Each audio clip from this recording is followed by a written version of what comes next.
रसिका हो नमस्कार. प्रभात किड्स स्कूलच्या वतीने आयोजित या कौटुंबिक कवी संमेलनासाठी उपस्थित सर्व मान्यवर कवी तथा रसिक श्रोत्यांचं मी वल्लभनारे आयोजकांच्या वतीने मनपूर्वक स्वागत करतो.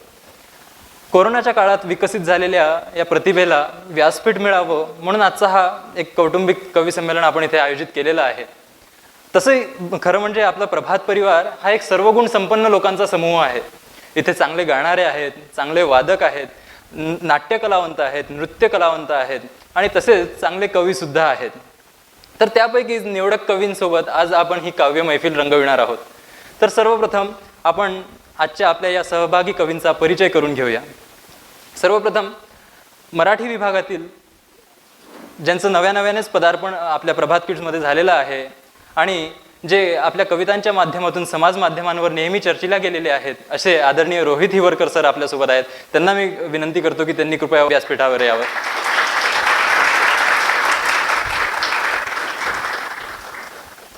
हिंदी, मराठी, संस्कृत अशा तीनही विभागांना ज्या हव्याशा वाटत असतात अशा आदरणीय सारिका आयाचित मॅडम आपल्यासोबत आहेत. त्यांना मी विनंती करतो की त्यांनी कृपया व्यासपीठावर यायचे.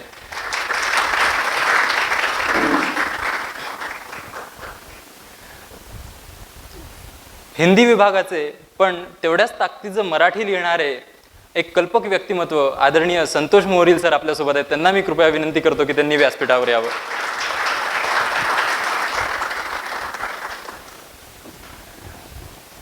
आपल्या खड्या पहाडी आवाजासाठी आणि स्पष्ट वक्तेपणासाठी प्रसिद्ध असलेले मराठी विभागाचे आदरणीय प्रज्वल आरगोडे सर आपल्यासोबत आहेत. त्यांना मी कृपया विनंती करतो की त्यांनी व्यासपीठावर यावं.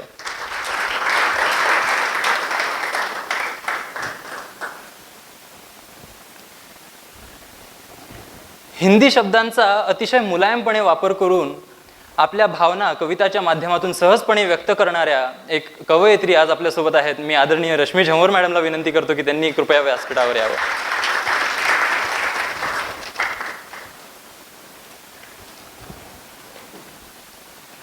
कुठल्याही विषयावर कविता करण्याची क्षमता असलेले इंग्लिश डिपार्टमेंटचे आदरणीय गजानन बाठे सर आपल्यासोबत आहेत. त्यांना मी विनंती करतो की त्यांनी कृपया मंचावर यावं. मराठी असो, हिंदी असो, इंग्लिश असो अशा तीनही भाषांवर प्रेम असलेलं अजून एक व्यक्तिमत्व आपल्यासोबत आहेत. कुठल्याही विषयावर अगदी सहजपणे व्यक्त होणारे, आपल्या कवितांच्या माध्यमातून व्यक्त होणारे आदरणीय जयराज सर आपल्यासोबत आहेत. मी त्यांना कृपया विनंती करतो की त्यांनी कृपया व्यासपीठावर यावं.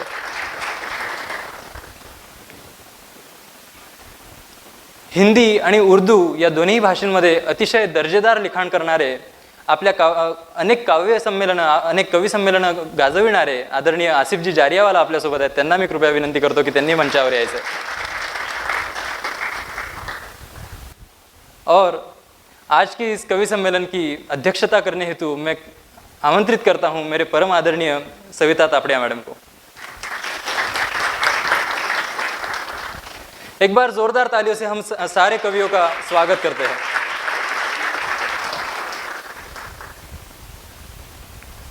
मैं खुद कवि नहीं हूँ, लेकिन मैं कविता पढ़ता हूँ. मैं इन सबके चेहरे पढ़ता हूँ. मेरा इतना भाग्य नहीं कि मैं कुछ लिख सकूँ, क्योंकि एक कवि ने बहुत ही अच्छा कहा है कि आत्मा के सौंदर्य का शब्द रूप है काव्य. आत्मा के सौंदर्य का शब्द रूप है काव्य. मानव होना भाग्य है, लेकिन कवि होना सौभाग्य. तो ऐसा ही सौभाग्य जिन्हें प्राप्त हुआ है, ऐसे महानुभाव आज हमारे बीच यहाँ पर उपस्थित है. खरं म्हणजे सुप्रसिद्ध वात्रटिकाकार फमू शिंदे त्यांच्या एका वात्रटिकेत असं म्हणतात की लोकांना मासे हवे असतात, लोकांना मासे हवे असतात पण मास्यांचा वास नको असतो. लोकांना मासे हवे असतात पण मास्यांचा वास नको असतो. लोकांना कविता हवी असते पण कवींचा सहवास नको असतो. पण मला असं वाटतं इथे उपस्थित सर्व कवी हे या वात्रटिकेला अपवाद आहेत, कारण यांचा सहवास सर्वांना हवा असा वाटत असतो. तर पुन्हा एकदा मी सर्व उपस्थित मान्यवर कवींचं स्वागत करतो, त्यांच्या काव्य प्रतिभेला वंदन करतो आणि आजच्या या कवी संमेलनाला सुरुवात करण्यासाठी ओपनिंग बॅट्समन म्हणून आमंत्रित करतो नव्यानेच ज्यांचं प्रभात किड्समध्ये पदार्पण झालेले आहे असे मराठी विभागाचे आदरणीय रोहित हिवरकर सर. एकदा जोरदार टाळ्यांनी आपण त्यांचं स्वागत करूया. 2018ला 91 अखिल भारतीय मराठी साहित्य संमेलन बडोदा या ठिकाणी पार पडलं आणि त्या ठिकाणी माझ्या कवितेची निवड झाली. तीच कविता आपल्यासमोर ठेवतो. त्या कवितेचं शीर्षक आहे भारतभूमीवर. स्वागत. भारताच्या या पावनभूमीवर गुण्यागोविंदाने नांदतो आम्ही. भारताच्या या पावनभूमीवर गुण्यागोविंदाने नांदतो आम्ही. मानवी व्यवहार सण उत्सव साजरे करताना अनेक सुंदर नाते बांधतो आम्ही. वा. उगाच येते धर्मवादी जातीवादी लहर मग जातपात धर्मासाठी रक्त सांडतो आम्ही. थोर संत महात्मे यांची मानवतावादी शिकवण एका क्षणात विसरून जातो आम्ही. नीती नियम कायदे सर्वांसाठी मग का स्वार्थासाठी खुंटीवर टांगतो आम्ही. वा वा. अशीच चुकीची गणिते मांडतो कोणी आणि उगाच उत्तरासाठी रक्त सांडतो आम्ही. धन्यवाद. क्या बात है रोहित सर. अतिशय चांगल्या आशयाची आणि अंतर्मुख करणारी कविता सरांनी सादर केली आहे. खरंच आहे, आपण सर्वसामान्य फक्त अशी खंतच व्यक्त करीत असतो. सूर्यकांत ओरसे नावाचे एक कवी खूप छान लिहितात की एकदा धूम ठोकली की तपास बिपास लांबले जातात आणि अट्टल करतात परदेशवाऱ्या, भुरटे मात्र डांबले जातात. तर अशी सगळी परिस्थिती आजकाल आपल्या समाजाची झाली आहे आणि ती अगदी समर्पक शब्दात रोहित सरांनी इथे मांडली आहे. खरं म्हणजे रोहित सर एखादी प्रेमाभिमाची कविता सादर करतील असं मला वाटलं होतं, पण ते तर देशभक्त निघालेत. ते नवी घरात सून आली की जसं सुरुवातीला भजनं वगैरेच म्हणते त्यातला काहीसा प्रकार असावा.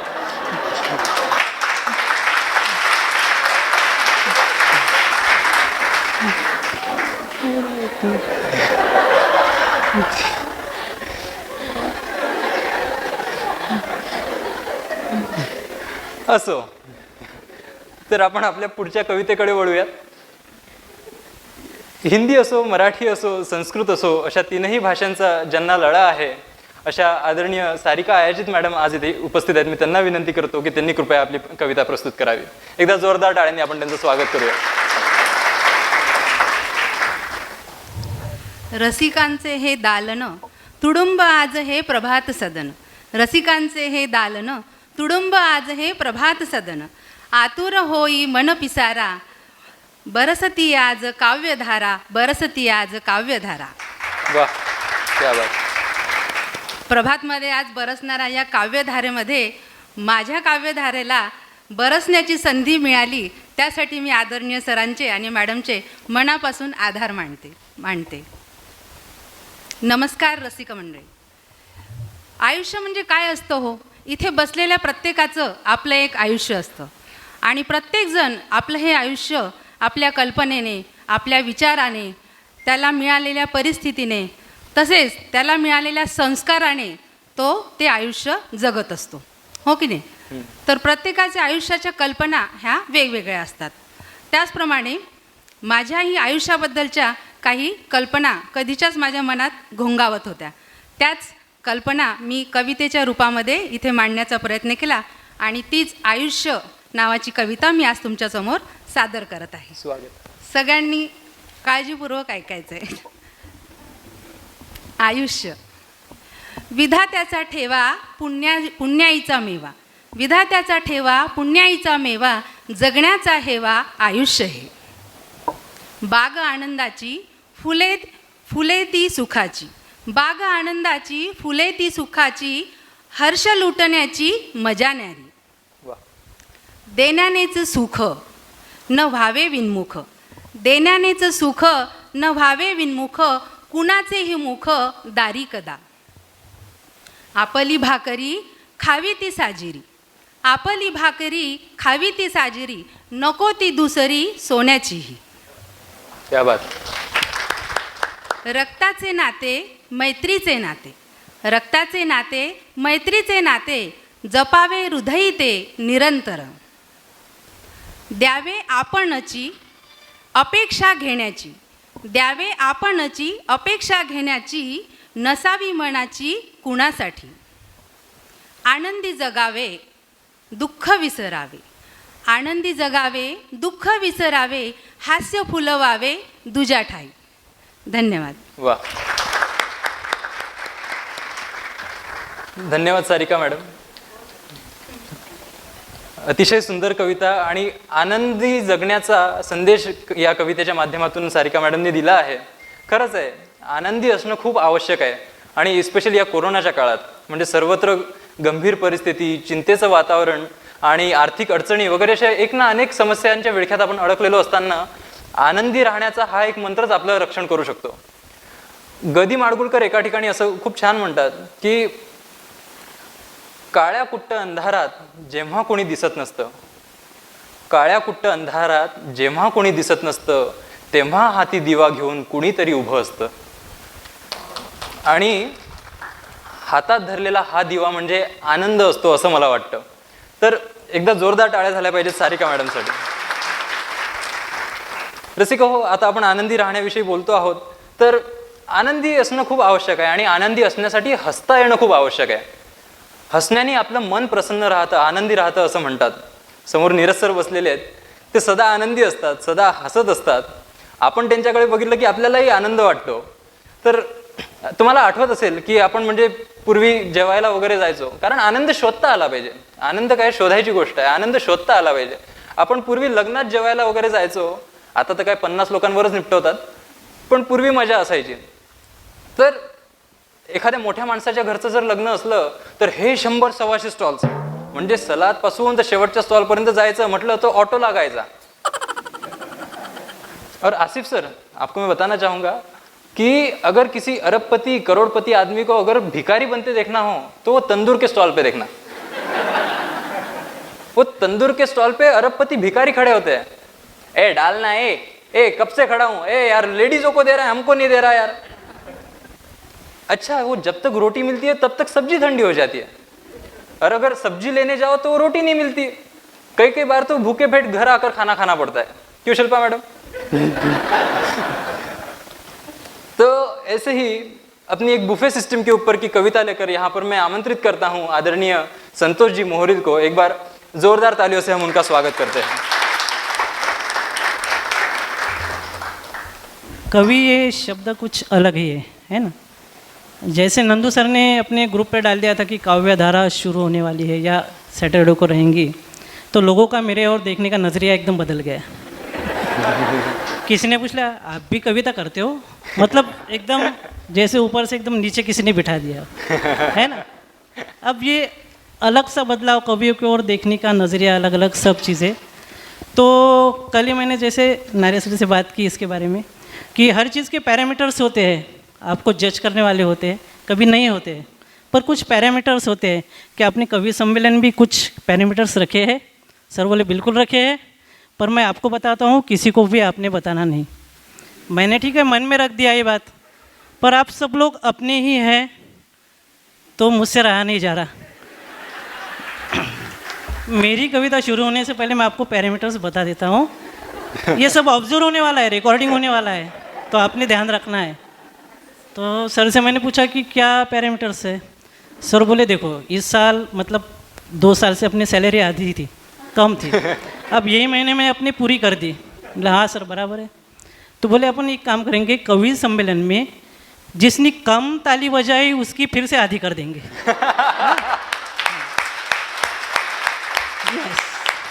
क्या बात. और जिसने ज़्यादा बनाई उसके इंक्रीमेंट के बारे में सोचेंगे. बढ़िया. अब ये चीज़ मैं आप पर छोड़ देता हूँ, आपको कैसे करना है. मैं तो मेरे कविता बोलने का काम पूरा करूँगा, आपने तय करना है आपको क्या करना है. ठीक है. जैसे कि वल्लभ ने बताया कि शादियों में अलग अलग चीज़ें मतलब बदलाव बहुत आए हैं. सब लोग बोलते हैं ज़माने के साथ बदलना चाहिए, पर एक बदलाव जो है मुझे कभी भी रास नहीं आया, वो है शादियों में खाना खाना, जो अभी का स्ट्रेंथ है, बुफे सिस्टम.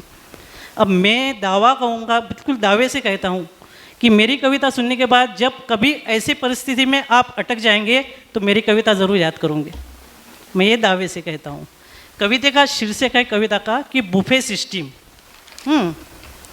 कविता यह बुफे सिस्टम की है भाई, जिसने इंसान से इंसानियत छुड़वाई। वाह, कविता यहाँ बुफे सिस्टम की है भाई, जिसने इंसान से इंसानियत छुड़वाई। जैसे ही पंडित जी ने लगन लगाया मंडप में, जैसे ही पंडित जी ने लगन लगाया, दूसरे ही पल दूल्हा दुल्हन ने खुद को अकेला पाया। वाह, मंडप हो गया सबका सब खाली, बस रह गई थी दूल्हे की साली। पूरा मंडप तुरंत खाली। दुल्हन बोली दूल्हे से, यह कर्फ्यू किसने लगवाया? दुल्हन बोले दूल्हे से, यह कर्फ्यू किसने लगवाया? दूल्हा बोले, आपके पिताजी ने भोजन कक्ष का द्वार जो है खुलवाया। वाह, अब वहाँ के अंदर की परिस्थितियाँ सबको मालूम है, सबने ऑब्जर्व किया। और शादी ऐसी चीज़ होती है कि दुनिया भर के नगीने नमूने आपको वहाँ मिल जाएंगे कि दुनिया कैसी है, आपको एक शादी में सब समझ में आएगा कि कैसे कैरेक्टर भरे होते हैं। अब अलग अलग कैरेक्टर अलग अलग हिसाब से उसमें एंट्री करते हैं। तो किस प्रकार से देखिए, टूट पड़े खाने पे सब बाराती, अब कोई नहीं था किसका साथी। एक बंदा हाथ में थाली लेकर शर्मा रहा था। कुछ बंदे जो बिल्कुल भीड़ से दूर रहते, एक बंदा हाथ में थाली लेकर शर्मा रहा था। खाना खाना तो दूर, खाने को देख भी नहीं पा रहा था। एक ने थाली लेकर अंदर घुसने की थोड़ी हिम्मत जुटाई। एक ने थाली लेकर अंदर घुसने की थोड़ी हिम्मत जुटाई। बाहर आया तो अपनी पूरी कमीज फटी पाई। एक महिला बेचारी बाजू में साड़ी का पल्लू धो रही थी। एक महिला बेचारी बाजू में साड़ी का पल्लू धो रही थी। बेचारी मन ही मन जोर जोर से रो रही थी। रोने का कारण पूछने की लालसा हमारे मन में उत्पन्न हो रही थी। पूछा तो पता चला कि पहने हुई साड़ी पड़ोसन से उधार ली गई थी। एक बंदे ने तो कतार में घुसने से पहले उठक बैठक लगाई। एक बंदे ने कतार में घुसने से पहले तो उठक बैठक लगाई, उसके बाद ही उसकी मेहनत रंग लाई, और उसके नसीब में आधी रोटी आई। क्या बात है। एक बंदे को देख तो मुझे बहुत तरस आ रहा था। एक बंदे को देख तो मुझे बहुत तरस आ रहा था। इस भीड़ को देख बेचारा काल्पनिक खाना खा रहा था। दूसरे की थाली की ओर देख बेचारा सिर्फ मुंह चबा रहा था। इसलिए कहता हूँ यह कैसा अजब बुफे सिस्टम है भाई, जिसमें इंसानों ने जानवरों सी नियत पाई। कैसा ये बुफे सिस्टम है भाई, कैसा ये बुफे सिस्टम है। क्या बात है। धन्यवाद।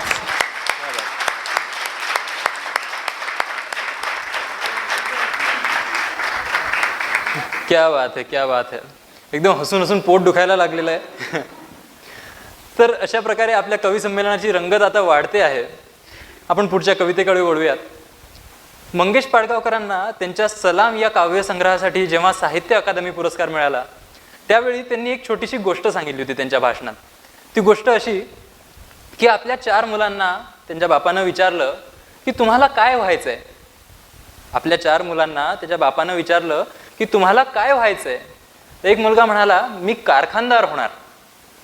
दुसरा म्हणाला मी सेनाधिकारी होणार. तिसरा म्हणाला मी डॉक्टर होणार. चौथा मात्र तसंच गप्प उभा होता. बाबांनी विचारलं अरे काय रे तुला काय व्हायचं. तो म्हणाला मला समजवून घ्यायचंय. तो म्हणाला तुला काय समजून घ्यायचंय.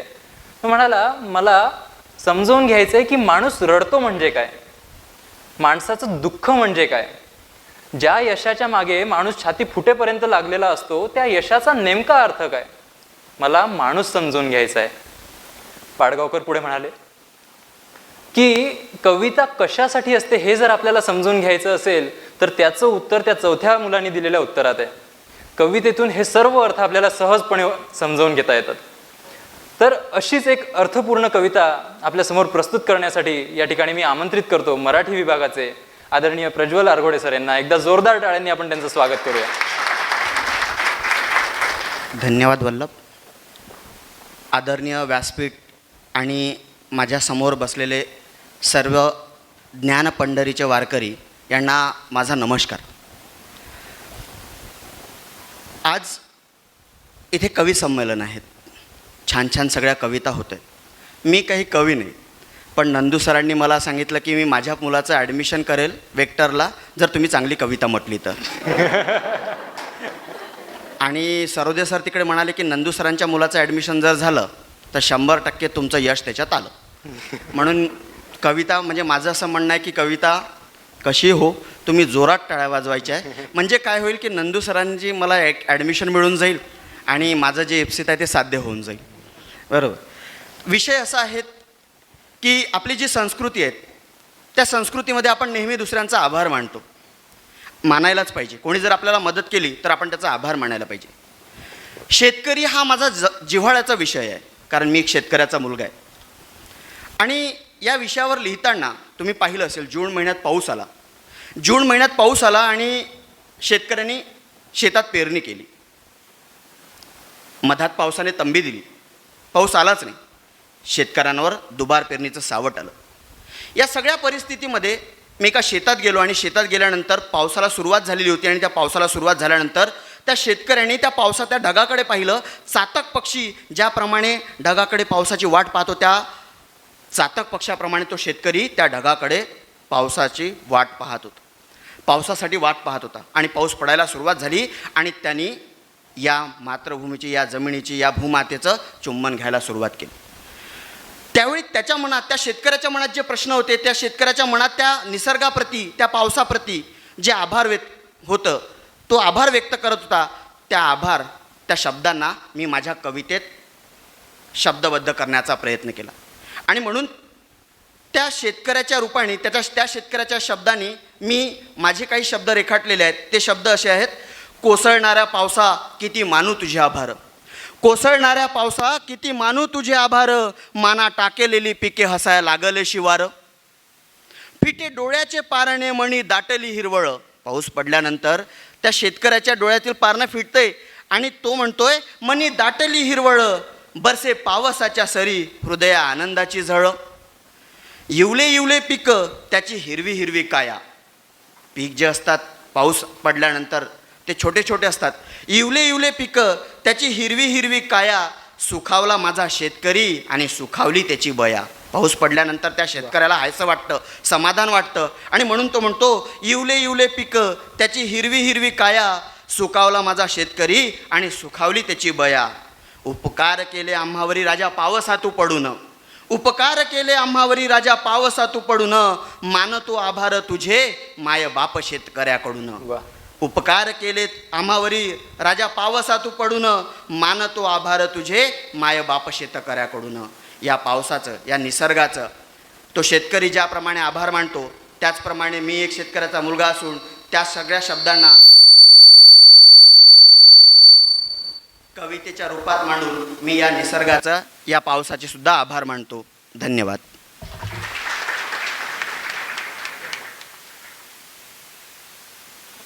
एकदा जोरदार टाळ्या झाल्या पाहिजेत मला असं वाटतं प्रज्वल सरांसाठी.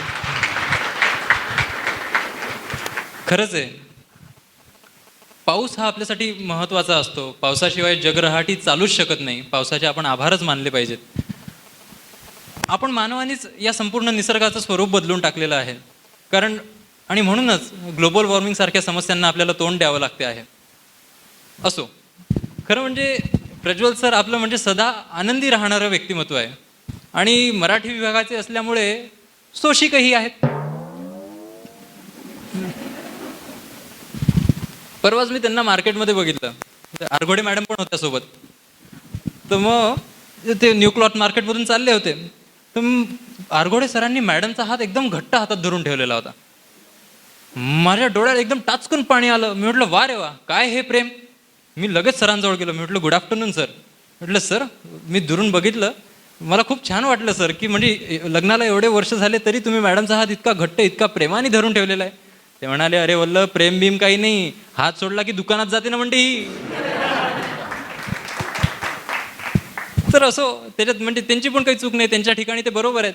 50% पगारात कोणालाही वारंवार दुकानात जाणं परवडणार नाही. तर असो, आता आपण पुढच्या कवितेकडे वळूयात. कविता करना कोई आसान बात नहीं है और सबके बस का खेल भी नहीं है.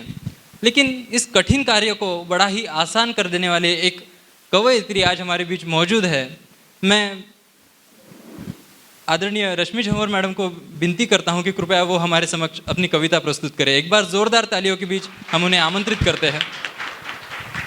आदरणीय संचालक महोदय महोदया, सचिव महोदय महोदया, आदरणीय प्रधानाचार्य, उप प्रधानाचार्य, समन्वयक महोदय, व्यवस्थापक महोदय, आज के कार्यक्रम की अध्यक्षा और मेरे सभी आदरणीय और प्रिय सहकर्मी, आप सभी को सादर नमस्कार।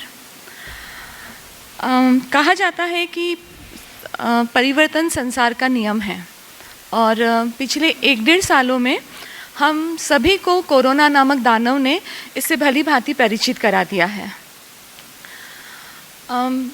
बचपन से हम लोगों ने सभी ने नित नए मौसम को बदलते हुए देखा है। कभी कड़कड़ाती धूप को देखा है, तो कभी रिमझिम बरसात को देखा है, तो कभी कपकपाती ठंड को देखा है। लेकिन मौसम से भी अधिक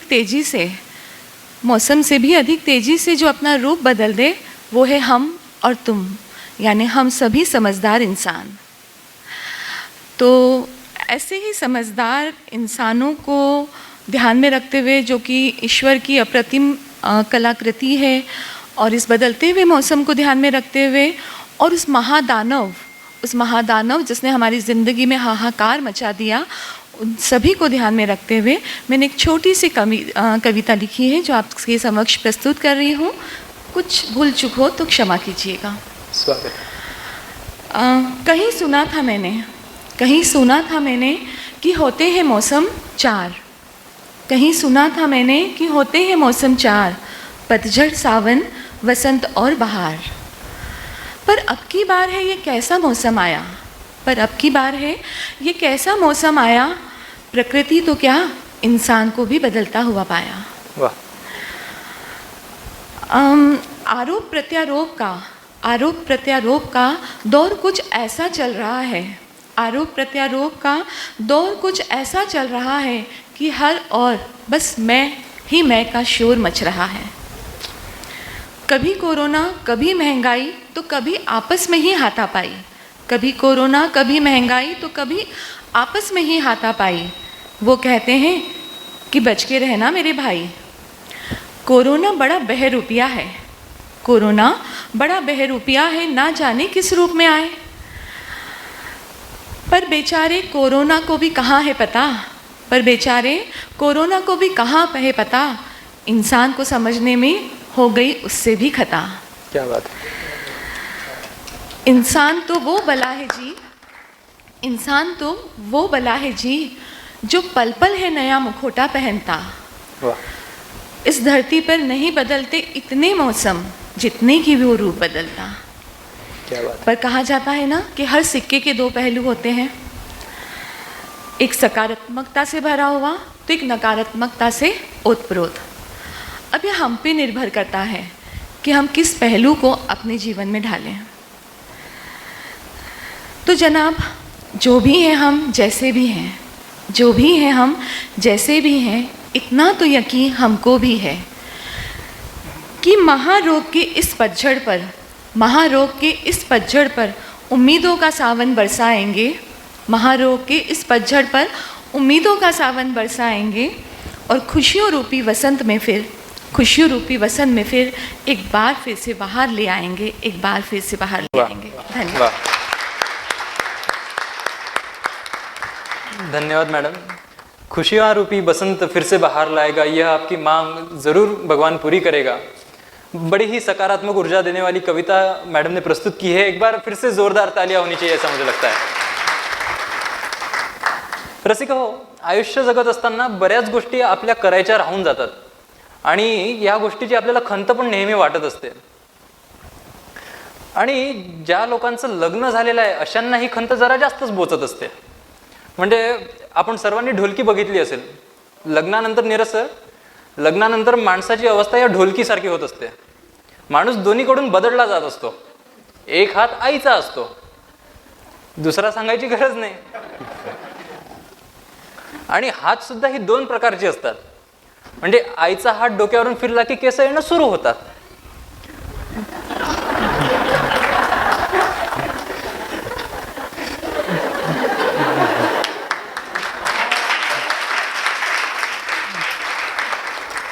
काही काही लोकांच्या डोक्यावर थोडा जास्तच प्रेमाने फिरलेला दिसतोय. अजून सभागृहात कोण आहे अशी प्रेम मिळालेली माणसं? काही काही जणांना प्रेम मिळालेलं आहे, काही काही जण प्रेमाच्या वाटेवर आहेत. तर असो, तर आपली पुढची कविता या ठिकाणी आपल्यासमोर प्रस्तुत करण्यासाठी मी सन्मानपूर्वक आमंत्रित करतो आदरणीय गजानन बाठे सरांना. एकदा जोरदार टाळ्यांनी आपण त्यांचं स्वागत करूया. आदरणीय व्यासपीठ आणि रसिक मायबाप सर्वांना सर्वप्रथम सादर प्रणाम. आणि मी सरांना धन्यवाद देतो, आभार मानतो की सरांनी हा कार्यक्रम आयोजित केला. कारण आपण कवी आहे असं सांगितलं तरी जवळपास कोणी उभं राहत नाही, त्यामुळे हे टाळावंच लागते. बरं, मी जी कविता तुमच्यासमोर सादर करणार आहे ही जवळपास 40शीत असणाऱ्या लोकांसाठी आहे. मला वाटतं हा टक्का जास्त आहे आपला 40शीतल्या लोकांचा. कारण आतापर्यंत आपण पाहिलं की साहित्यामध्ये बालगीते आहेत, यूथ म्हणजे ॲडोल्सन्सवर लिहिल्या गेलं, कुमारावस्थेवर लिहिल्या गेलं, म्हातारपणावरही लिहिल्या गेलं. पण आयुष्याचा हा जो एक महत्त्वाचा टप्पा आहे हा नेहमी उपेक्षितच राहिला. आणि म्हणून मला वाटलं की माणसाच्या आयुष्याचे जर 2 पार्ट केले तर 2 होतील. एक म्हणजे 40शीपर्यंत आणि दुसरा 40शीच्या नंतरचा. म्हणजे माणसाला अक्कलदाड कोणत्याही वयात येऊ, पण त्याला शहाणपण मात्र 40शीतच येतं. म्हणजे याच्याशी किती लोक सहमत असतील मला माहीत नाही, पण कारण मला आतापर्यंत कधी वाटलंच नाही की मला शहाणपण आलं आहे. बरोबर आहे, आता थोडं थोडं वाटायला लागलं. तर दुसरा भाग असा आहे की आपल्या सर्वांना माहीत आहे की स्मशान वैराग्य ही संकल्पना जेव्हा आपण बोलतो तेव्हा पूर्वी असं असायचं की आपण एखाद्याच्या समजा क्रिमेशनला गेलो, एखाद्याच्या अंत्यसंस्काराला गेलो तर तिथं 2-4 लोक भेटायचे, काय बुवा चांगला माणूस होता आणि काही खरं नाही, जीवन खूप क्षणभंगूर आहे वगैरे वगैरे. पण आता स्मशान वैराग्य यासाठी आपल्याला स्मशानात जायची गरज राहत नाही. म्हणजे 40शीतला जो माणूस आहे त्याच्या डोक्यावर एक पांढरा केस जरी असला तरी त्याला थोड्या अशी अनिश्चितता वाटते. आणि मग असला तर हे पण खूप महत्त्वाचं आहे, कारण आमचा टक्का खूप जास्त आहे. आणि मग या अनिश्चिततेच्या काळात त्याला काही प्रश्न पडतात की आपण खरंच जगलो का. कारण जसं मी सांगितलं की ही एक पठारावस्था आहे. कारण बऱ्यापैकी तुमचे मुलं ठीकठाक मोठे झालेले असतात, फायनान्शियली तुम्ही ठीकठाक असता, आणि जे स्ट्रगल असते ते कुठेतरी थोडं कमी असते. आणि ही जीवनाची मला वाटते सर्वात सेकंड इनिंग्स, सर्वात चांगली इनिंग्स आहे की जी सर्वात चांगला कालखंड आहे माणसाच्या आयुष्याचा. तर त्याच काही ओळी तुमच्यासमोर कवितेच्या स्वरूपात सादर करणार आहे. कवितेचं नाव आहे जगायचे गेले राहुनी. खंत बोचरी सांगुनी गेली, खंत बोचरी सांगुनी गेली, आज या क्षणी बघता वळुनी, जमा खर्च तव बेरीज केली, जगायचे गेले राहुनी. खंत बोचरी सांगुनी गेली, आज या क्षणी बघता वळुनी, जमा खर्च तव बेरीज केली, जगायचे गेले राहुनी. खूपदा वाटे तुझ भेटावे, खूपदा वाटे तुझ भेटावे, तुझ सांगावे तू माझी राणी. तुम्हाला माहीत आहे हे कठीण असते. खूपदा वाटे तुझ भेटावे, तुझ सांगावे तू माझी राणी, हसण्यावरती तू मज घ्यावे, सांगायचे गेले राहुनी. वा, हसण्यावरती तू मज घ्यावे, सांगायचे गेले राहुनी. काळ तेवढा उन्हाळ होता, काळ तेवढा उन्हाळ होता, गात बसलो मी रडगाणी, नुसती करीत होतो चिंता, हसायचे गेले राहुनी. वा, नुसती करीत होतो चिंता, हसायचे गेले राहुनी. क्या बात. अव्यक्त जरी मी फार राहिलो. म्हणजे बऱ्याचदा आपण काही लोकांशी यासाठी बोलत नाही की आपल्याकडे बोलण्यासारखं काही नसते, आपल्याला वाटते कशात बोलायचं यांच्याशी, बरोबर आहे. पण अव्यक्त जरी मी फार राहिलो, विवाद नव्हता कसली वाणी. अव्यक्त जरी मी फार राहिलो, विवाद नव्हता कसली वाणी, स्वकीयास मी परका झालो, बोलायचे गेले राहुनी. स्वकीयास मी परका झालो, बोलायचे गेले राहुनी. खंत बोचरी सांगुनी गेली, आज या क्षणी बघता वळुनी, जमा खर्च तव बेरीज केली, जगायचे गेले राहुनी. आणि नंतरच्या काळात आपल्याला माहीत आहे की वातावरण थोडं ठीकठाक व्हायला लागलं आणि आपण कोरोनातून बाहेर पडतोय की काय असे लक्षणं दिसायला लागले. आणि त्यात आनंदात भर आपल्या सर्वांना माहिती आहे की शनिवारी सरांनी पहिली सभा घेतली होती. किती लोकांना मला माहीत नाही, पण सरांनी पहिली सभा घेतली होती आणि सरांनी जाहीर केलं की जून ऑनवर्ड सर्व काही नॉर्मल समजण्यात यावं. मला वाटते सेकंड इनिंग खरंच खूप मोठ्या ऊर्जेनं उर्मीनं आता चालू होईल, यात काहीही कोणालाही तीळ मात्र शंका नाही. धन्यवाद. वा वा वा वा सर. गात बसलो मी रडगाणी, करीत होतो चिंता, हसायचे गेले राहुनी. वा, किती सुंदर ओळ. एकदा जोरदार टाळ्या झाल्या पाहिजे सरांसाठी. खरंच आहे, कित्येक वेळा असं होतं की म्हणजे खुलासे अधुरे राहतात आणि निघायची वेळ येते. तर सरांनी अगदी समर्पक शब्दात आपल्या सर्वांच्या मनातली भावना व्यक्त केलेली आहे, शब्दबद्ध केलेली आहे. खरंच आहे, काही काही वेळा असं बोलायचं राहून गेलं की ती खतखत कधी व कशी बाहेर निघेल हे काही सांगता येत नाही. म्हणजे एका मुलीचं प्रेम जुळलं कुठेतरी, तिच्या घरचं वातावरण एकदम कडक, बोलायची सोय नाही. आसिफ सर, घर का वातावरण एकदम कड़क, बोलने का कोई चांस ही नहीं. तो ये अपनी भावना कैसे प्रकट करती है ये आप देखिए, इमेजिन कीजिए, ये अपने घर पे कपड़े धो रही है, उसमें उस वक्त इशारों इशारों में तूने ये रंगीले कैसा जादू किया, पिया पिया बोले मत वाला जिया, बाहों में छुपा के ये क्या किया, ओरे पिया ओ हो.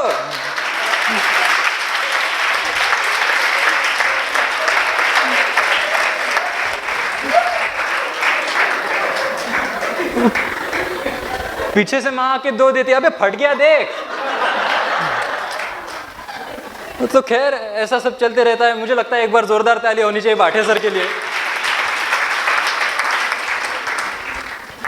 So now moving forward, Prabhat has all sorts of poets. Like we have poets who can write in Hindi, who can write in Marathi, who can write in Sanskrit, and who can write in English as well.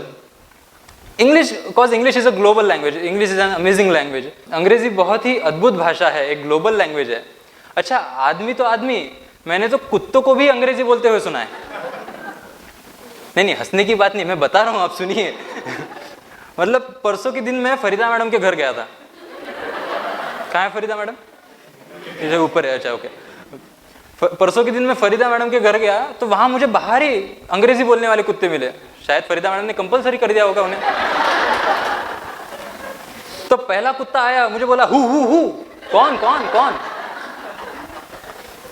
दूसरा आया, बोला how, कैसे. तीसरा आया, बोला भाई क्यों क्यों आए.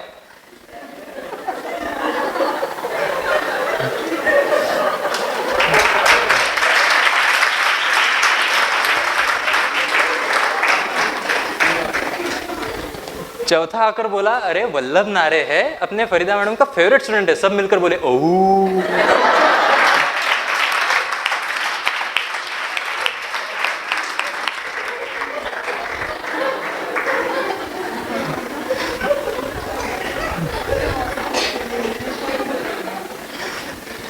Anyways, jokes apart. So as I was saying, English is a global language and it is spoken in 67 countries as an official language. English literature too has a very rich heritage. So now we have heard Hindi poems, Marathi poems, but now we are going to listen to an English poem. It is quite difficult to write a poem in English, but it's just a cakewalk for Mr. Rajesh Jairas sir. So I kindly request Rajesh Jairas sir to please come and present his poem in front of all of us. And I request all the audience to please give a big round of applause for him. Respected dignitaries and all my dear colleagues. This poem I wrote last year when we firstly listened or came to know the word lockdown. पहली बार जब हमने ये शब्द सुना, हमें पता भी नहीं था, ना डिक्शनरी में किसी ने देखा था, ना किसी ने सोचा था. Nobody imagined. और उस वक्त जो भी था, हम जो कोविड-19 से गुजर रहे थे, तो सबसे पहले यही एक ज़रिया था जिसके वजह से हम आज तक सेफ़ हैं. I think so. तो यही एक ज़रिया है जिससे हम आज भी सेफ़ महसूस करते हैं. अभी भी बहुत से कंट्रीज़ में, इंडिया में भी और हमारे महाराष्ट्र में भी अभी भी लागू है. हम सिर्फ 4 तक ही घूम सकते हैं, उसके बाद देयर आर द रिस्ट्रिक्शंस. सो इसी दौर को ध्यान में रखते हुए मैंने कविता रची थी. It is in English. I hope you will be agree with मी.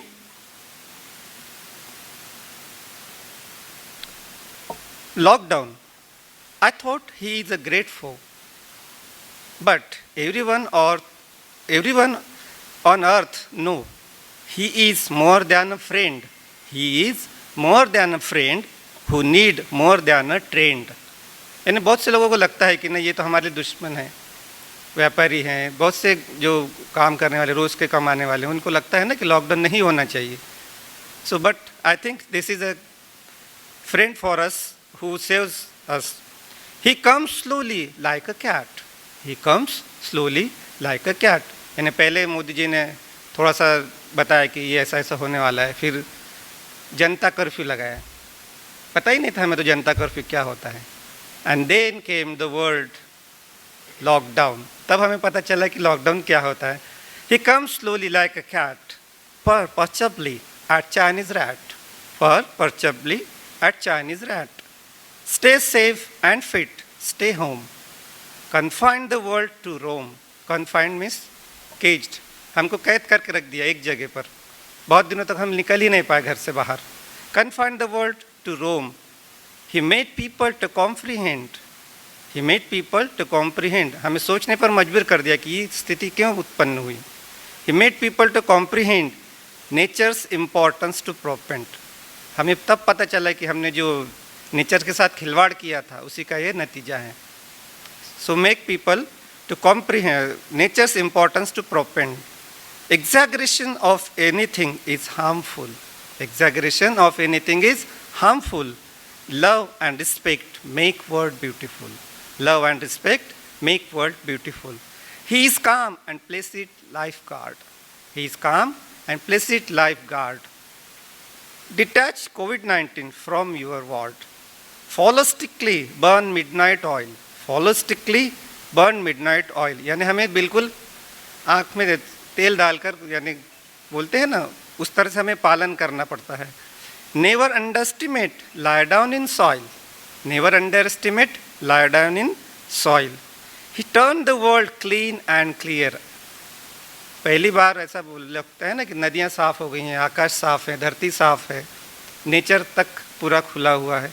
तो पहली बार ऐसा लोगों ने महसूस किया. He turned the world clean and clear.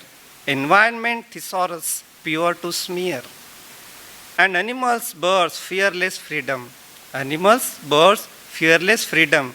And so is the game changer of wisdom. भलते बहुत सारे लोगों को जो खुद को बहुत तुर्रमखा समझते थे उनको भी सोचने पर मजबूर कर दिया कि no, you are not.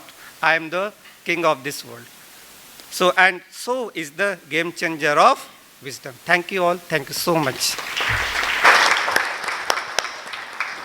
Thank you very much, sir. Very beautifully you have depicted the situation of lockdown, the problems faced in the lockdown and the precautions which should be taken by all of us. Jairaj sir is a poet who can write in all the three languages. He can write in Marathi, he can write in Hindi and English as well. But today, deliberately, we asked him to present an English poem. Next time, surely we will also listen to his poems in other languages. Once again, I request all of you to give a big round of applause for him. अब हम इस कवि सम्मेलन की समापन की ओर रुख करते हैं. आखिरी दो कवियों को हमें सुनना है. ये आखिरी दो जो कवि है ये शब्द प्रभु है. समय समय पर इनकी कविताओं को सराहा गया है क्योंकि भाषा का इस्तेमाल करने हेतु एक प्रतिभा चाहिए होती है. हर कोई भाषा के शब्दों का उचित प्रयोग नहीं कर सकता है. मैं पिछले दिनों मुगले आजम देख रहा था, आप सबने भी देखी होगी. तो उस मुगले आजम में जब अनारकली को कैद कर लिया जाता है तो बादशाह अकबर उसे बुलाकर कहते हैं कि कैद खाने के गर्म अंधेरों ने, कैद खाने के गर्म अंधेरों ने तेरी आरजुओं में वो चमक बाकी न रखी होगी जो कभी थी. कितनी सुंदर भाषा, मतलब कितना ये उर्दू की नजाकत देखिए आप, कितनी सुंदर वाक्य रचना है कि कैद खाने के गर्म अंधेरों ने तेरी आरजुओं में वो चमक बाकी न रखी होगी जो कभी थी. अगर ये बात अगर हमको कहनी हो तो हम कैसे कहेंगे?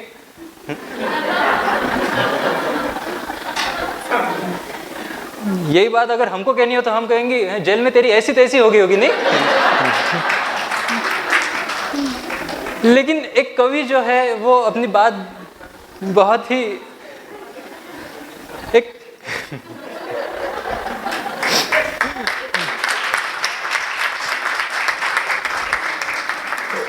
कवि जो है वो अपनी बात बहुत ही सहजता के साथ अपने काव्य के माध्यम से प्रस्तुत करता है. ऐसे ही एक सहजता से अपनी भावना प्रकट करने वाले कवि हमारे बीच मौजूद है। आदरणीय आसिफ जी जारियावाला आज हमारे बीच उपस्थित है। उन्हें बुलाने से पहले मैं उनका एक छोटा सा परिचय करवा देता हूँ। वैसे आसिफ सर तो एक गणित के शिक्षक है, लेकिन उनका भाषा पर भी प्रभुत्व है। वे गज़ल लिखते हैं, व्यंग रचनाएं भी लिखते हैं। वैसे भी हमारे प्रभात परिवार के जो भी स्टाफ टीचर्स है, ये सब मल्टी टैलेंटेड है। ये सब मतलब एक से बढ़कर एक टैलेंट है सबके पास। इसलिए प्रभात के टीचर्स के बारे में ऐसा कहा जाता है कि मौजूद को मुमताज बना देते हैं, मौजूद को मुमताज बना देते हैं, मुमताज को एक राज बना देते हैं। ये प्रभात के शिक्षक है जनाब, सन्नाटे को भी आवाज बना देते हैं।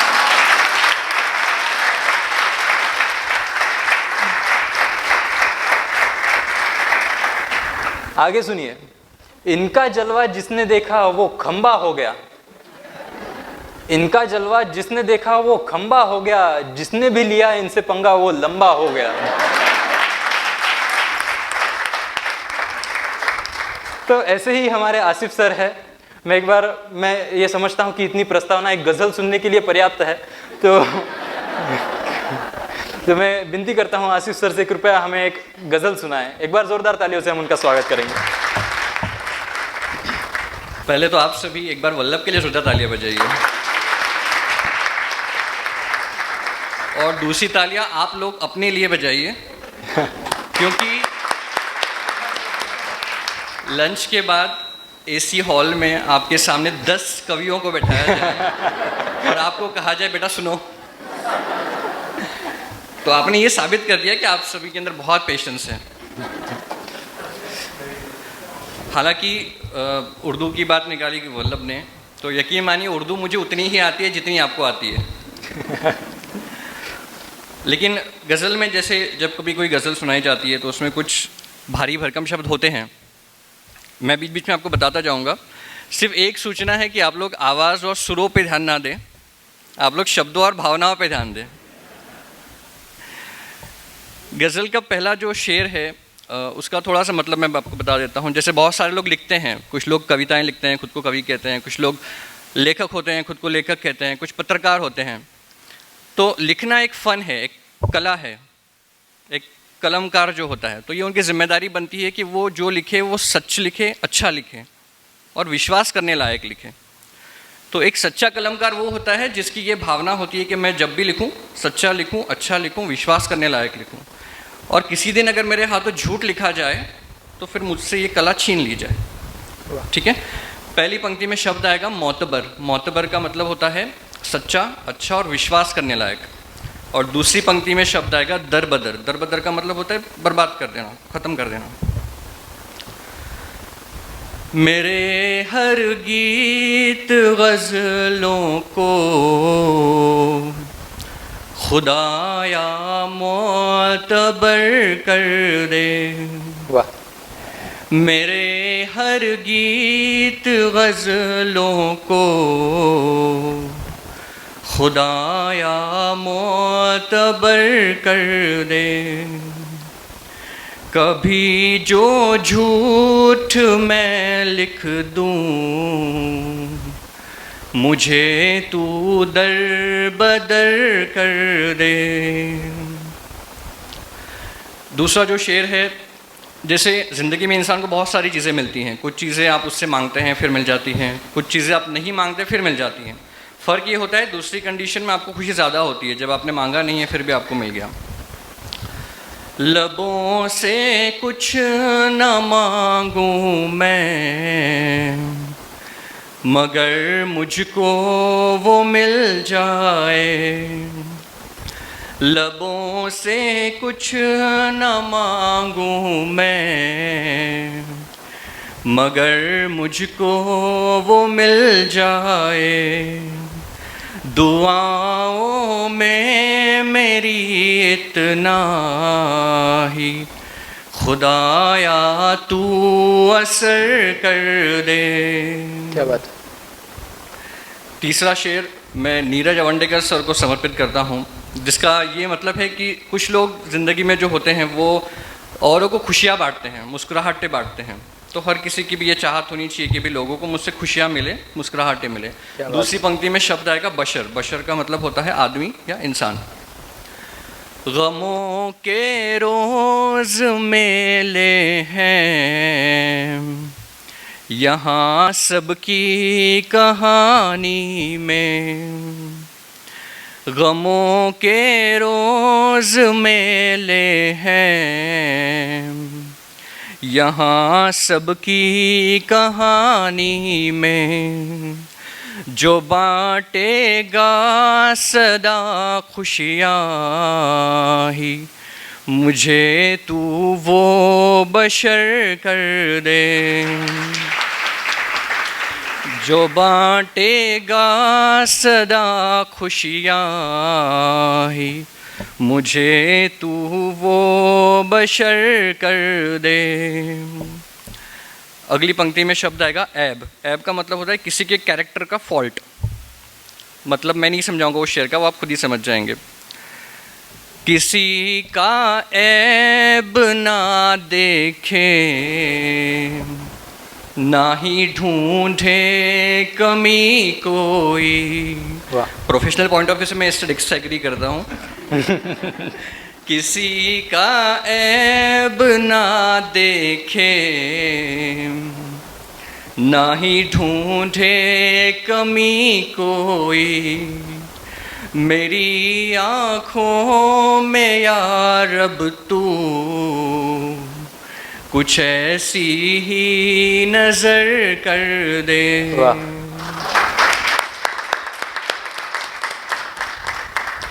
एक इंसान का रिश्ता भगवान से ऐसा होता है कि वो एकदम प्योर होना चाहिए। मतलब आप भले ही दुनिया से झूठ बोले लेकिन आप उसके साथ बिल्कुल सच बोलें।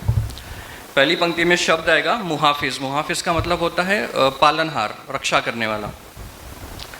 तुझी से है मेरा सब कुछ, खुदाया तू मुहाफिज है। तुझी से है मेरा सब कुछ, खुदाया तू मुहाफिज है। खता है जो मेरी मालिक, उसे तू दरगुजर कर दे। दरगुजर मतलब माफ़ कर देना, क्षमा कर देना। नहीं मांगा जहाँ मैंने, मगर इतनी गुजारिश है। नहीं मांगा जहाँ मैंने, मगर इतनी गुजारिश है। मुझे ले जाए जो तुझ तक, मेरी वो रह गुजर कर दे। रह गुजर रास्ता। वाह। मुझे ले जाए जो तुझ तक, मेरी वो रह गुजर कर दे। और आखिरी शेर, जैसे ज़िंदगी एक सफ़र है, जब ये ख़त्म हो जाता है तो कुछ लोग बाद में भी याद किए जाते हैं जाने के बाद। तो हर किसी की ये चाहत होनी चाहिए कि हमारा ये सफ़र इतना अच्छा रहे कि हम जाने के बाद भी याद किए जाएं। गुज़र जाऊं जहाँ से गर, रहूं जिंदा दिलों में मैं।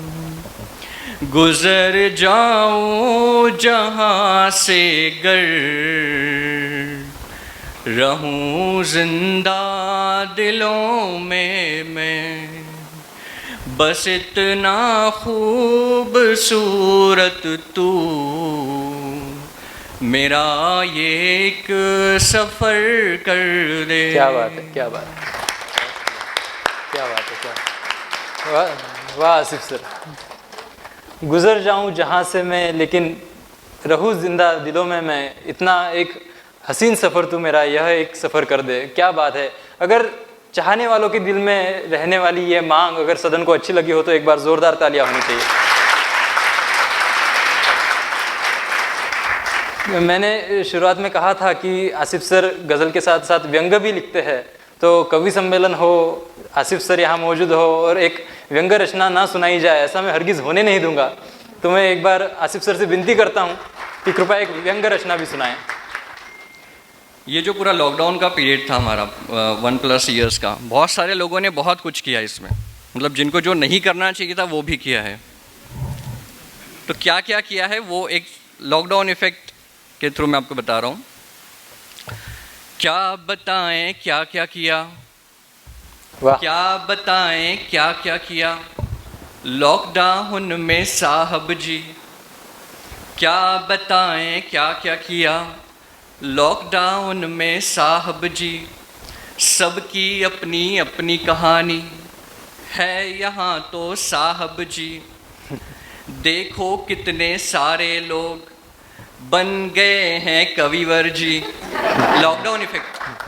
देखो कितने सारे लोग बन गए हैं कविवर जी। अब अगली पंक्ति किसके लिए वो आप लोग खुद बताना, उसके बाद मैं बताऊंगा। देखो कितने सारे लोग बन गए हैं कविवर जी, जो ना बन पाए कविवर बन गए वो स्वयंवर जी। प्रभात के वो वीर, हालांकि जिस कोरोना काल में लोग सब्जी खरीदने के लिए भी बाहर नहीं जा रहे थे, बट ये अपनी वीरांगनाएं लेकर आए। नीरज सर, अगली 4 पंक्तियां उन लोगों के लिए जिन्होंने लॉकडाउन में सिर्फ 3 काम किए। पहला काम खाना, दूसरा भी खाना, और 2 कामों से फुर्सत ही नहीं थी तो तीसरा भी खाना। कुछ ने इतना इतना खाया, कुछ ने इतना इतना खाया, तोंद निकली साहब जी। पहली बात तोंद म्हणजे काय मराठीत? ढेरी। तुम्हाला नाही म्हटलं, तुमचं लॉकडाऊनच्या आधीच आहे। कुछ ने इतना इतना खाया, तोंद निकली साहब जी। एक एक कर दम तोड़ रहे बटन भी शर्ट के साहब जी। आप नीरज सर की तरफ क्यों देख रहे हैं? खाने की बात चल रही है। कुछ ने इतना इतना खाया, तोंद निकली साहब जी। एक एक कर दम तोड़ रहे बटन भी शर्ट के साहब जी।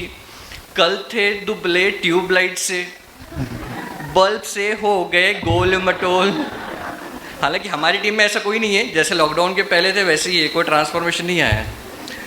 कल थे दुबले ट्यूबलाइट से, बल्ब से हो गए गोल मटोल। सबने कितना समझाया था भाई जरा कर कंट्रोल। क्या बताएं क्या क्या किया लॉकडाउन में साहब जी। अब अगली 4 पंक्तियां दुनिया के उस प्रताड़ित प्राणी के लिए जो बेचारा पहले से ही प्रताड़ित था लेकिन लॉकडाउन में कुछ ज़्यादा ही प्रताड़ित हो गया। हंसने से भी डर रहे हैं। पतियों की पीड़ा कैसे तुमको सुनाए साहब जी। पतियों की पीड़ा कैसे तुमको सुनाए साहब जी। 24 घंटे कैद में उसकी कैसे बिताए साहब जी। क्या बात है। पतियों की पीड़ा कैसे तुमको सुनाए साहब जी। 24 घंटे कैद में उसकी कैसे बिताए साहब जी। मैं अपनी बात नहीं कर रहा था, लेकिन हम समझ गए। 24 घंटे कैद में उसकी कैसे बिताए साहब जी। रोटी बेली बर्तन मांजे पोंछे लगाए घिस घिस के। रोटी बेली बर्तन मांजे पोंछे लगाए घिस घिस के। बच्चों के डायपर तक बदले इन्होंने साहब जी। नहीं, ये भी मेरी बात नहीं है।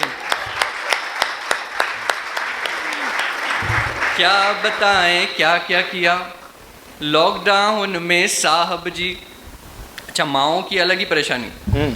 माँओं की थी अलग दुविधा लॉकडाउन में साहब जी। ऑनलाइन शिक्षा ने इनकी नाक में ही दम लाया है। ऑनलाइन शिक्षा ने इनकी नाक में ही दम लाया है। वेबएक्स फेबएक्स समझे ना कैसा संकट आया है। क्या बात। माँओं की थी अलग दुविधा लॉकडाउन में साहब जी। ऑनलाइन शिक्षा ने इनकी नाक में ही दम लाया है। वेबएक्स फेबएक्स समझे ना कैसा संकट आया है। बच्चे कुछ भी सुनते ना, खेले पबजी साहब जी। क्या बताएं क्या क्या किया लॉकडाउन में साहब जी। धन्यवाद। क्या बात है, क्या बात है, बहुत बढ़िया, धन्यवाद आसिफ सर। अब इस कवि सम्मेलन की समापन की ओर हम बढ़ते हैं। आज हमारे इस कवि सम्मेलन की अध्यक्षा जो है सविता तापड़िया मैम, ये खुद एक हिंदी भाषा की भाषा शास्त्री है।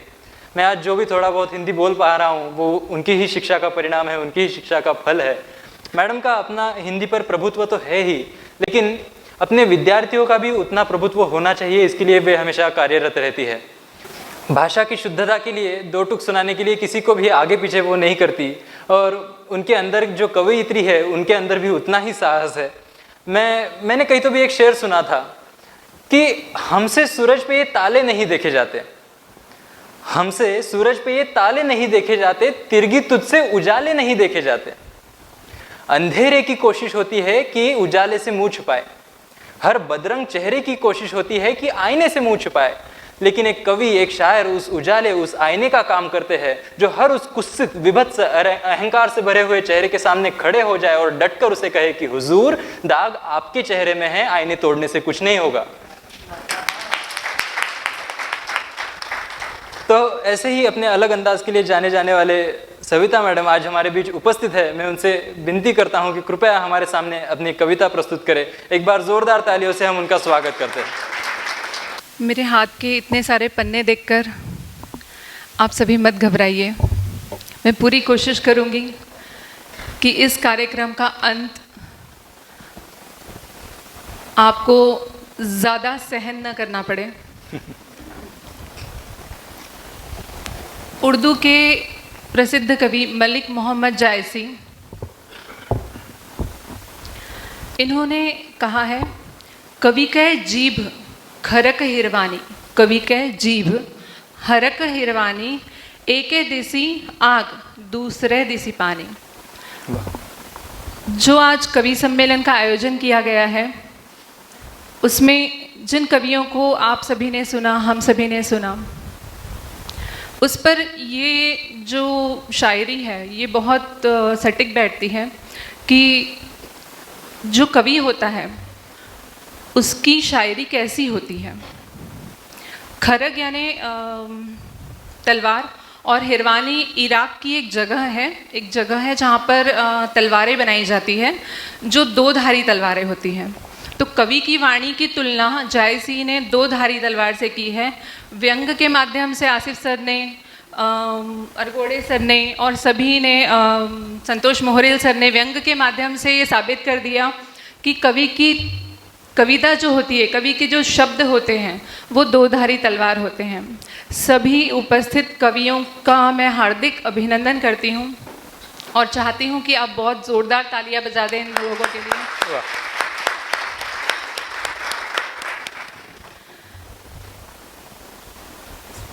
मैं अपनी ज़िंदगी में पहली बार अध्यक्ष के पद पर आसीन हुई हूँ, लेकिन अध्यक्ष होने से पहले मेरा छोटा सा मन एक कवि मन है। तो अध्यक्ष के रूप में मुझे सुनने से पहले मैं मान्यवरों से इजाज़त चाहती हूँ कि एक कवि के रूप में मुझे प्रस्तुति की इजाज़त दें। मेरी ये जो कविता है अरमा है, ये मेरा अरमा है और इसमें मनुष्य के लिए या फिर इंसानों के लिए, नॉर्मल लोगों के लिए दोनों तरह की बात की गई है। हमें एक अच्छा काम करने के लिए एक थोड़ा सा गलत है, ज़्यादा गलत नहीं, हम कर जाते हैं, हमें पता नहीं होता। तो शायद मेरी कविता सुनने के बाद आप लोगों के दिल तक वो चीज़ पहुँचे, और यदि आपके दिल तक पहुँच जाए तो तालियों से ज़रूर आशीर्वाद दीजिएगा कि हम अच्छा करते करते कहाँ छोटा सा कुछ कर जाते हैं जो कहीं किसी को अखर जाता है। अरमा है ये दिल का कि हर कोई हर किसी को चाहे, अरमा है ये दिल का कि हर कोई हर किसी को चाहे, पर मोहब्बत में क्या खफा होना ज़रूरी है? ज़िंदगी बसर करें हम दोस्तों के साथ, ज़िंदगी बसर करें हम दोस्तों के साथ, पर क्या उसमें दुश्मनों का होना ज़रूरी है? दुश्मन नहीं होते तो दोस्ती का एहसास नहीं होता, आप सब जानते हैं। आंसू नहीं होते तो खुशी की कदर नहीं होती। गुफ्तगू हर कोई हर किसी से करे। गुफ्तगू मतलब बातचीत, जो हम लोग चाहते हैं कि हम हर कोई हर किसी से बातचीत करें। गुफ्तगू हर कोई हर किसी से करे, पर क्या इस गुफ्तगू में किसी मतलब का होना ज़रूरी है? वाह। तमन्ना है मेरी हम दूसरों में खुशियाँ बांटें। तमन्ना है मेरी कि हम दूसरों में खुशियाँ बांटें, पर इजहार खुशी के लिए क्या लब पे मुस्कान ज़रूरी है? हंसते खेलते गुजर जाएगा ये दिन आज का, हंसते खेलते गुजर जाएगा ये दिन आज का, पर इस खुशी के लिए, इस खुशी के बाद क्या कल का आना ज़रूरी है? आरज़ू हमारी है हम आपसे फिर मिलें। आरज़ू हमारी है कि हम आपसे फिर मिलें, पर उस मिलन के लिए क्या आज बिछड़ना ज़रूरी है? आपसे इल्तिजा है मेरी ए दोस्तों। अंतिम पंक्तियां हैं, अगर आपको पसंद आए तो ज़रूर आशीर्वाद दीजिएगा। आपसे इल्तिजा है मेरी ए दोस्तों, करीब आने के लिए रहना गमे ज़िंदगी से अनजान। आपसे इल्तिजा है मेरी ए दोस्तों, करीब आने के लिए रहना गमे ज़िंदगी से अनजान, पर किसी के करीब आने के लिए क्या उसके ज़ख्मों को कुरेदना ज़रूरी है? पर क्या उसके ज़ख्मों को कुरेदना ज़रूरी है? आप सभी का बहुत बहुत धन्यवाद। शायद मेरी बात आप सभी के दिल तक पहुंची, मंच तक पहुंची, कि हम कई बार कुछ अच्छा करने की चाहत में चाहते तो हम बहुत कुछ अच्छा ही हैं सभी के साथ। और जब सर बात कर रहे थे, बाठे सर ने विशेष तौर पर कहा कि राहुल गेलेलं है ना, कुछ रह गया है। हम सोच ही नहीं पाते कभी कि ज़िंदगी में जो कुछ रह गया है थोड़ा, वो जब हमें एहसास उस दिन होता है जब हमारे पास वक्त घड़ियां कम बचती हैं। आज मंच पर उपस्थित सभी कवियों को मैं बहुत बहुत बधाई देना चाहूँगी। उनमें रोहित सर जिन्होंने वीर रस की कविता प्रस्तुत की, संतोष सर ने हास्य से आप सभी को उत्प्रोत कर दिया, प्रज्वल सर, विशेष तौर पर गजानन बाठे सर। मैं सभी के रस ढूंढने की कोशिश कर रही थी, तो बाठे सर की कविता सुनते सुनते पहले मुझे महसूस हुआ कि शांत रस है, फिर महसूस हुआ कि करुण रस है, फिर कहीं मैंने कुछ पंक्तियाँ ऐसी सुनी कि जहाँ लगा श्रृंगार भी है। मतलब एक कविता में अनेकों रसों का समावेश बाठे सर ने किया है, और एकदम दिल को छूने वाली कविता। बाठे सर का बहुत बहुत धन्यवाद। हम 40 की उम्र वालों के लिए उन्होंने जो कहा वो हर एक के दिल को छू गया सर, कि अब हमें कुछ बाकी नहीं रखना है ना, जिससे जो कहना है वो दिल से कह देना है। आप सभी के नाम लेने की बजाय मैं चाहूँगी कि मैं कुछ एक पंक्तियाँ ऐसी पेश कर दूँ जो हर एक कवि के दिल को छूती है, जो कवि क्या है वो हमें बता देती है। और सभी को सादर आमंत्रित करते हुए मैं ये कहना चाहूँगी कि कितना कुछ टूटता है, कितना कुछ टूटता है, कलम से बुहारता है कवि। बुहारना, समेटना। कितना कुछ टूटता है, कलम से बुहारता है कवि, तब जाकर पन्नों पर कविता उतारता है कवि। वाह। मन को टटोलता है, मन को टटोलता है, शब्द भावों से तोलता है, सृष्टि के कितने ही पहलुओं पर बोलता है कवि। सृष्टि के कितने ही पहलुओं पर बोलता है कवि। क्या बात। इसलिए किसी ने क्या खूब कहा है कि कवि और कायनात के बीच एक जंग जारी है। कवि और कायनात, कायनात संपूर्ण सृष्टि, कवि और कायनात के बीच एक जंग जारी है। प्रभात के सभी कवियों की कलम पूरी कायनात पे भारी है, पूरी कायनात। क्या बात। प्रभात के कवियों के नाम जोरदार तालियों का इनाम। वाह। सबसे ज़्यादा अभिनंदन करना चाहूँगी मैं मंच संचालक महोदय का। जैसा कि वल्लभ ने आपको बताया कि उनकी शिक्षा में थोड़ा सा योगदान मेरा भी है।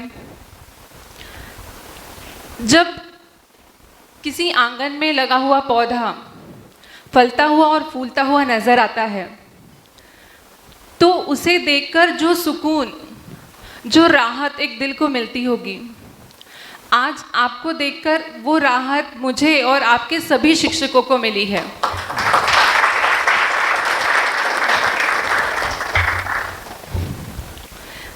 यहाँ पर जैसा कि अभी अभी कहा गया था कि लंच के बाद एसी हॉल में बैठना, उसके बाद कविताओं का आनंद ठीक है, पता नहीं आनंद कितनों ने उठाया।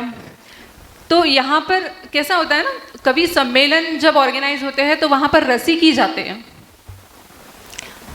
अब कैसे जब दाद मिल रही थी ना तो मैं कवियों के साथ साथ यहाँ भी नज़र दौड़ा रही थी कि सामने बैठे हुए रसिकों में कितनी क्षमता है मुझे सहन करने की। तो इस सम्मेलन में कुछ तो रसिक हैं और कुछ अरसिक भी होंगे। कुछ तो हमारे प्यार की खातिर बैठे हैं सर, कुछ तो मजबूरी की मार की खातिर बैठे हैं सर। ऐसे सभी मजबूर कवि प्रेमियों के नाम सविता तापड़िया का अंतिम सलाम। एक अंतिम कविता आपके सामने प्रस्तुत करना चाहूँगी। वास्तव में मेरी ये जो कविता है उसे मैं कविता न कहूँ तो ज़्यादा बेहतर होगा, क्योंकि इसमें कोई तुकबंदी नहीं है, इसमें कोई कविता वाला रस नहीं है। ये आज इस मौके पर यहाँ खड़े होकर जो मेरे दिल की भावनाएं हैं उन्हें शब्दों में व्यक्त करने की कोशिश कर रही हूँ, शायद आप तक पहुँच जाए। ज़िंदगी अबाध गति से चलती जा रही है। हमारी जो ज़िंदगी है, लॉकडाउन हुआ लेकिन ज़िंदगी रुकी क्या? सब कुछ थम गया, ज़िंदगी नहीं रुकती है कभी भी। ज़िंदगी अबाध गति से चलती जा रही है। ज़िंदगी की अवस्था ऐसी है दोस्तों जैसे समंदर में उठने वाली लहरों की होती है। आप सभी समंदर के किनारे गए होंगे। एक लहर आती है और दूसरी लहर चली जाती है, या यूँ कहिए कि पहली को जाना पड़ता है।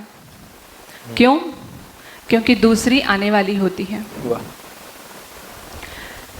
उसी तरह से जीवन का हर पल आगे की तरफ बढ़ता जा रहा है। क्यों? क्योंकि आने वाला पल इंतज़ार कर रहा है। क्या बात। मंजिल की तलाश में जब भी हम कोई कदम उठाते हैं, मंजिल की तलाश में जब भी हम कोई कदम उठाते हैं तो पिछला कदम उस कदम को उठाने के लिए हमें उठाना पड़ता है। क्यों उठाना पड़ता है? क्योंकि अगले कदम को आना होता है। आप चलते हो तो आप ऑब्जर्व करते हो ना, एक कदम पीछे और एक कदम आगे। पिछला कदम ये नहीं बोल सकता कि मैं नहीं उठूंगा, और नहीं आगे वाला कदम बोल सकता है कि मैं नहीं रुकूं, पीछे जाऊंगा। मंजिल की तलाश में जब भी हम एक कदम उठाते हैं तो पिछला एक कदम उठाना पड़ता है। वो उठा हुआ कदम कितने ही रिश्तों को, कितने ही संबंधों को पीछे छोड़कर चला जाता है। कैसी है ये मंजिल की तलाश? क्यों है ये मंजिल की तलाश? और कहाँ ले जाएगी ये मंजिल की तलाश? ये तलाश बहुत कुछ पीछे छोड़ने पे मजबूर कर देती है। बढ़ा हुआ कदम बहुत कुछ पीछे छोड़ने पे मजबूर कर देता है। इस बढ़े हुए कदम के साथ न जाने आज मुझे पीछे क्या छोड़कर जाना है। आज लगता है रोक लूँ इस बढ़ते हुए कदम को, रोक लूँ इस बढ़ते हुए कदम को, ऐसा आज महसूस होता है। लेकिन रुका हुआ जीवन मौत के समान होता है। परिवर्तन संसार का नियम है। मन कहता है छूटेगा, बहुत कुछ छूटेगा, लेकिन छूट जाने का मतलब ये नहीं होता कि जो छूट जाता है, छूट जाने का मतलब ये नहीं होता कि जो छूटा है हम उसे भूल जाते हैं। जो पल जिंदगी के साथ चलते हैं वे कभी भुलाए नहीं जाते। जो लोग ज़िंदगी के साथ चलते हैं वे कभी भुलाए नहीं जाते हैं, जो रिश्ते ज़िंदगी के साथ चलते हैं वे कभी भुलाए नहीं जाते। समय के साथ रिश्ते और गहरे होते जाते हैं, समय के साथ ये रिश्ते भी और गहरे होते जाएंगे। तो ज़िंदगी जो आबाद गति से चल रही है उसे आबाद गति से चलते जाने दो। समंदर की एक लहर आती है, आने दो, जाती है, जाने दो। ज़िंदगी जो आबाद गति से चलती जा रही है उसे आबाद गति से चलती जाने दो, चलती जाने दो, चलती जाने दो। धन्यवाद।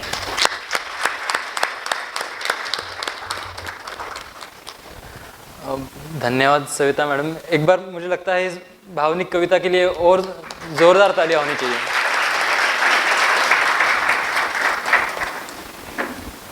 तर आज आपण विविध कविता ऐकलेल्या आहेत, व्यंग ऐकला आहे, वीररस ऐकलेला आहे, भावनिक पण कविता ऐकलेल्या आहेत। आता अशा प्रकारे आपण या कवी संमेलनाची सांगता करूया। सर्वप्रथम आपल्या सर्व रसिक प्रेक्षकांचे मी मनापासून आभार व्यक्त करतो, आपल्याप्रती ऋण व्यक्त करतो की आपण इतक्या चांगल्या प्रकारे ऐकून घेतलं, प्रतिसाद दिला। आणि इथे उपस्थित सर्व, मंचावर उपस्थित सर्व मान्यवर कवींचा सुद्धा मी आभार व्यक्त करतो।